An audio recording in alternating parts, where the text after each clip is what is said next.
नमस्कार, जय हिंद दोस्तों, स्वागत है आपका। दोस्तों आज के इस वीडियो में हम आपको त्रिकोणमिति टेबल बनाना सिखाएंगे और ऐसा सिखा देंगे कि आप मात्र 1 मिनट में त्रिकोणमिति टेबल को बना सकेंगे। दोस्तों इससे पहले मैंने आपको एक ट्रिक बताई थी ट्रिग्नोमेट्री टेबल यानी त्रिकोणमिति टेबल को बनाने की, लेकिन उस वीडियो में मैंने आपको ढेर सारे नियम और कायदे सब समझाए थे, तो वो वीडियो काफ़ी लंबा हो गया था, तो हो सकता है इस वजह से कुछ लोगों के समझ में ना आए। और कई लोगों ने मुझे कमेंट भी किए कि मुझे समझ में नहीं आया, तो उनके लिए मैं ये वीडियो लाया हूं। और इस वीडियो में सिर्फ और सिर्फ आपके काम की चीज़ें और कुछ भी नहीं है। वीडियो बहुत ही जल्दी ख़त्म हो जाएगा और आसानी से आपके समझ में आ जाएगा। तो चलिए शुरू करते हैं। त्रिकोणमिति टेबल को कैसे बनाते हैं, 1 मिनट के अंदर कैसे तो यहाँ पर आपके सामने ये देख सकते हैं, ये टेबल दे रखी है ट्रिग्नोमेट्री टेबल।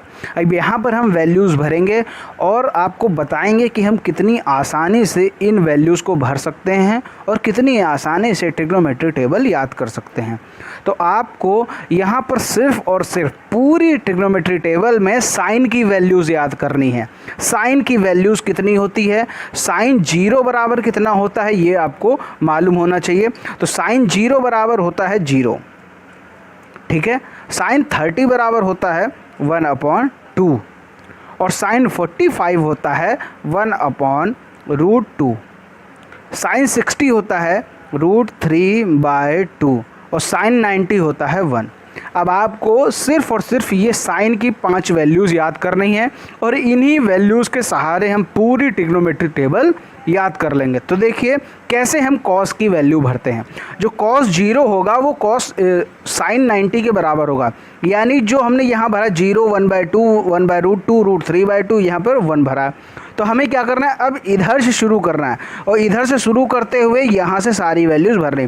तो एक ये उठा के हम यहाँ रख देंगे, √3/2 उठा के हम यहाँ रख देंगे, 1/√2 उठा के हम यहाँ रख देंगे, 1/2 उठाकर यहाँ रख देंगे और ये 0 उठाकर हम यहाँ रख देंगे। तो आपने देखा यहाँ पर जो cos 0 की वैल्यू होगी 1, cos 30 की वैल्यू होगी √3/2, cos 45 की वैल्यू होगी 1/√2, cos 60 की वैल्यू होगी 1/2 और cos 90 की वैल्यू होगी 0। इसी तरह हम आगे बढ़ेंगे, tan की वैल्यू रखेंगे। tan का हमें फार्मूला कुछ मालूम होना चाहिए, ये रहा formula, tan theta = sin θ/cos θ।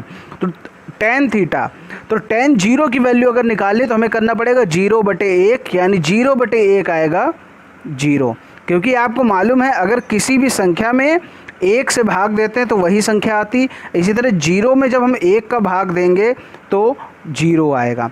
अब यहाँ पर tan 30 की वैल्यू निकालें तो यहाँ देखिए 1/2 है, यहाँ ऊपर वाला ले लीजिए 1 और ये जो cos की वैल्यू है इसमें ऊपर वाला ले लीजिए /√3। ये जो ऊपर देखिए √3 है, इसको उठा के हमने नीचे रख दिया। उसी तरह यहाँ करेंगे, यहाँ 1 है और यहाँ पर 1 है, तो 1/1 हो जाएगा 1। यहाँ पर √3 है, यहाँ पर 1 है, तो √3/1 हो जाएगा √3। यहाँ 1 है, यहाँ पर 0 है, यानी 0 से भाग देना, तो ये हो जाएगा नॉट डिफाइंड।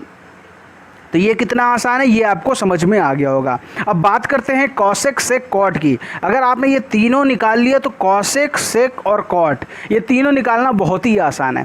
क्यों आसान है, क्योंकि आपको मालूम है जो टैन होता है वो कॉट का उल्टा होता है, जो कॉस होता है वो सेक का उल्टा होता है और जो साइन होता है वो कॉसेक का उल्टा होता है। तो अगर हम बात करें कॉसेक 0 की वैल्यू कितनी होती है, तो 0 का उल्टा कर देंगे तो आएगा नॉट डिफाइंड। अब साइन 30 की वैल्यू है 1/2, तो कॉसेक 30 की वैल्यू हो जाएगी 2, क्योंकि 1/2 है, इसको उल्टा कर दीजिए 2/1, तो ये हो जाएगा 2। अब इसी तरह कॉसेक 45 की वैल्यू है, यहाँ पर साइन 1/√2 है, तो इसको उल्टा करेंगे तो हो जाएगा √2। इसी तरह साइन 60 की वैल्यू है √3/2, तो कॉसेक 60 की वैल्यू हो जाएगी 2/√3। अब 1 का उल्टा तो 1 ही होगा, 1/1 करेंगे तो 1 ही आ जाएगा। इसी तरह सेक की बात करें तो ये होता है कॉस का उल्टा, तो कॉस का उल्टा है सेक। सेक 0 की वैल्यू कितनी होगी, तो 1/1 हो जाएगा 1। अब सेक 30 की वैल्यू कितनी होगी, तो कॉस 30 का उल्टा कर दीजिए 2/√3। अब कॉस 45 की वैल्यू है 1/√2, तो सेक 45 की वैल्यू हो जाएगी √2। इसी तरह सेक 60 की वैल्यू हो जाएगी आपकी 2 क्योंकि यहाँ पर 1/2 है तो इसको उल्टा करेंगे 2/1 हो जाएगा 2। अब 0 का जो उल्टा होता है वो होता है नॉट डिफाइंड, ये समझ लीजिए। अब tan 0 है तो cot 0 कितना होगा, तो ये हो जाएगा नॉट डिफाइंड। और tan 30 है 1/√3 तो cot 30 हो जाएगा √3। tan 45 है 1 तो cot 45 भी 1 ही हो जाएगा, क्योंकि 1 का उल्टा करेंगे तो 1 ही आएगा। अब tan 60 है √3 तो cot 60 हो जाएगा 1/√3, क्योंकि उल्टा हो जाना है, ऊपर √3 है तो नीचे चला जाएगा, तो ये नीचे आ गया √3। अब नॉट डिफाइंड का उल्टा क्या होगा, जैसे 0 का उल्टा नॉट डिफाइंड होता था तो नॉट डिफाइंड का उल्टा हो जाएगा 0।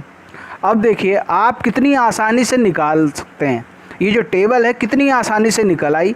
अगर अभी भी आपको कोई समस्या हो ट्रिग्नोमेट्री टेबल को लेकर तो आप हमें नीचे कमेंट में बताइए। और मैं ये दावा कर सकता हूँ कि अगर आपने ये वीडियो कम से कम 5 बार देख लिया तो निश्चित तौर पर आपको ट्रिग्नोमेट्री टेबल आजीवन के लिए रट जाएगी। आप कभी भी पढ़ाइए या कभी भी पढ़िए, आप सब कुछ कर सकते हैं। ट्रिग्नोमेट्री टेबल किसी को बता सकते हैं और आप अपने लिए भी यूज़ कर सकते हैं।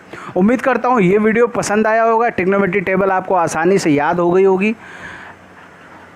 मिलते हैं अगले वीडियो में ऐसे ही महत्वपूर्ण वीडियोस के मैथ के वीडियोस के लिए चैनल को जरूर सब्सक्राइब कर लें और घंटी का निशान जरूर दबा लें। मिलते हैं अगले वीडियो में, तब तक के लिए जय हिंद जय भारत।